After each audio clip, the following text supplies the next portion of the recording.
امامہ کی ذہنی کیفیت نے جیسے اس کے اعصاب چھل کرنے شروع کر دیے۔ جبریل کی پیدائش میں ابھی بہت وقت تھا اور وہ اس جہنم سے نکالنا چاہتا تھا جس میں وہ ہر وقت نظر آتی تھی۔ سائیکیٹرسٹ اس کی پریگننسی کی وجہ سے اس کو تیز دوائیاں نہیں دے رہے تھے۔ اس کی صبر کا پیمانہ لبریز ہونے سے پہلے ہی ایک رات امامہ نے کہا تھا، مجھے پاکستان جانا ہے۔ کیوں؟ سالار کو اپنا سوال خود ہی بے تکا لگا۔ پھر اس نے جو کہا تھا اس نے سالار کا دماغ بھگ سے اڑا دیا۔ کل میں نے وسیم کو دیکھا، وہاں کچن کاؤنٹر کے پاس وہ پانی پی رہا تھا۔ بات کرتے ہوئے اس کی آواز بھر آئی، مجھے لگتا ہے میں کچھ عرصہ اور یہاں رہوں گی تو پاگل ہو جاؤں گی یا شاید ہونا شروع ہو چکی ہوں، اور میں ایسا نہیں چاہتی۔ ٹھیک ہے ہم واپس چلے جاتے ہیں، مجھے صرف چند ہفتے دو سب کچھ وائنڈ اپ کرنے کے لیے۔ سالار نے لمحوں میں فیصلہ کیا تھا۔ اس کا چہرہ دیکھتے ہوئے امامہ نے نفی میں سر ہلایا، تم پی ایچ ڈی کر رہے ہو، تم کیسے جا سکتے ہو میرے ساتھ؟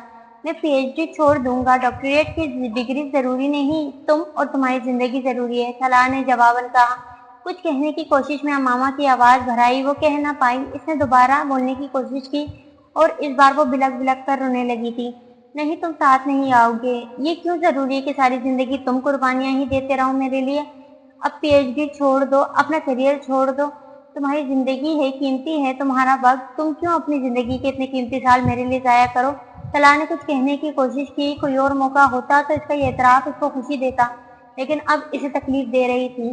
وہ روتے ہوئے اسی طرح کہہ رہی تھی، I am not suitable for you. جتنا سوچتی ہوں مجھے یہی احساس ہوتا ہے، تمہارا ایک برائٹ فیوچر ہے لیکن میرا وجود تمہاری ترقی کے راستے میں رکاوٹ ہے، مجھے احساس جرم ہوتا ہے۔ وہ چپ چاپ اس کا چہرہ دیکھ رہا تھا، وہ رو رہی تھی اور بول رہی تھی، میں تم سے بہت شرمندہ ہوں لیکن میں بے بس ہوں، میں کوشش کے باوجود بھی اپنے آپ کو نارمل نہیں رکھ پاتی، اور اب وسیم کو دیکھنے کے بعد تو میں اور بھی۔ وہ بولتے بولتے رک گئی، صرف اس کے آنسو اور ہچکیاں نہیں تھمی تھی۔ سالار تم بہت اچھے انسان ہو، بہت اچھے ہو، تم بہت قابل ہو، تم مجھ سے بہتر عورت ڈیزرو کرتے ہو، میں نہیں۔ تمہیں ایسی عورت ملنی چاہیے جو تمہاری جیسی ہو، تمہاری زندگی میں آگے بڑھنے میں سپورٹ کرے، میری طرح تمہارے پاؤں کی بیڑی نہ بنے۔ اور یہ سب کچھ تم آج کہہ رہی ہو جب ہم اپنا پہلا بچہ ایکسیپٹ کر رہے ہیں، مجھے لگتا ہے یہ بچہ بھی مر جائے گا۔ اس نے عجیب بات کہی تھی۔ سالار نے اس کا ہاتھ پکڑنے کی کوشش کی تھی، اس نے ہاتھ چھڑا لیا۔ تم کیوں اس طرح سوچ رہی ہو؟ اسے کچھ نہیں ہوگا۔ سالار پتہ نہیں کہ اس کو تسلی دینا چاہتا تھا، لیکن اس وقت امامہ سے زیادہ اس کی حالت قابل رحم ہو رہی تھی۔ تم بس مجھے پاکستان بھیج دو۔ امامہ نے اس کی بات کے جواب میں کچھ نہیں کہا۔ اس نے ایک بار پھر وہی مطالبہ دہرایا تھا، میں تمہیں اسلام آباد نہیں بھیجوں گا۔ سالار نے دو ٹوک انداز میں کہا، مجھے وہاں جانا بھی نہیں ہے، میں سعیدہ اماں کے پاس رہ لوں گی۔ وہ اس کی بات پر حیران ہوا تھا۔ سعیدہ اماں نہیں، تم ڈاکٹر صاحب کے پاس چلی جاؤ، اگر وہاں رہنے پر تیار ہو تو میں تمہیں بھیج دیتا ہوں۔ سالار نے کچھ سوچ سمجھ کر کہا، ٹھیک ہے مجھے انہی کے پاس بھیج دو۔ وہ تیار ہو گئی تھی، اگر تم وہاں جا کر خوش رہ سکتی ہو تو ٹھیک ہے، واپس کب آؤ گی؟ وہ خاموش رہی۔ واپس آ جانا۔ اس کی لمبی خاموشی کو سالار نے مختصر زبان دی تھی۔ مشورہ نہیں تھا، منت تھی، خواہش نہیں تھی، بے بسی تھی۔ امامہ نے اس کی بات خاموشی سے سن کر خاموشی سے اس کا جواب دیا۔ وہ ایک ہفتے بعد پاکستان واپس چلی آئی تھی اور جیسے کسی قید سے چھوٹ آئی تھی، وہ واپس نہ آنے کے لیے جا رہی تھی۔ سالار کو اس کا احساس اس کی ہر حرکت سے ہو رہا تھا، لیکن وہ پھر بھی اسے جانے دینا چاہتا تھا۔ اگر دوری سے وہ صحت یاب ہو سکتی تھی تو دور ہو جائے، لیکن وہ ٹھیک ہو جائے۔ 4 مہینے اور گزرتے تو اس کی اولاد دنیا میں آ جاتی اور وہ اس کی بقا بھی چاہتا تھا اور ہمت بھی اپنی جانتا تھا جو آہستہ آہستہ ختم ہو رہی تھی۔ وہ ڈپریشن میں امامہ کے وجود سے جیسے اس کے وجود میں داخل ہونے لگا تھا۔ جس شام اس کی فلائٹ تھی وہ ایک بار پھر دل گرفتہ ہو رہا تھا۔ اسے لگا اب وہ گھر ٹوٹنے والا تھا جسے اس نے بہت مشکل سے بنایا تھا۔ امامہ بھی خاموش تھی، لیکن پتہ نہیں کیوں سالار کو وہ پرسکون لگی، پرسکون، مطمئن، خوش۔ وہ اس کے چہرے کی کتاب ہر اس دن نہیں پڑھنا چاہتا تھا۔ مت جاؤ۔ وہ ٹیکسی کے آنے پر اس کا بیگ اٹھا کر لاؤنج میں لے آیا تھا۔ وہ اپنا ہینڈ کیری کھینچتے ہوئے اس کے پیچھے آئی تھی اور وہ بھی دوسرے سامان کی طرح سالار کو تھمانے کی کوشش کی۔ جب سالار نے اس کا ہاتھ تھام لیا، اس نے خلاف توقع ہاتھ نہیں کھینچا تھا، بس ہاتھ اس کے ہاتھ میں رہنے دیا تھا۔ بہت دیر سالار اس کا ہاتھ یوں ہی پکڑے رہا تھا، پھر اس نے بہت دل گرفتگی کے ساتھ اس کا ہاتھ چھوڑ دیا تھا۔ وہ لمس امامہ کے ساتھ آیا تھا، اس قید سے آزاد ہونے کے بعد بھی اسے بے قرار کرتا تھا۔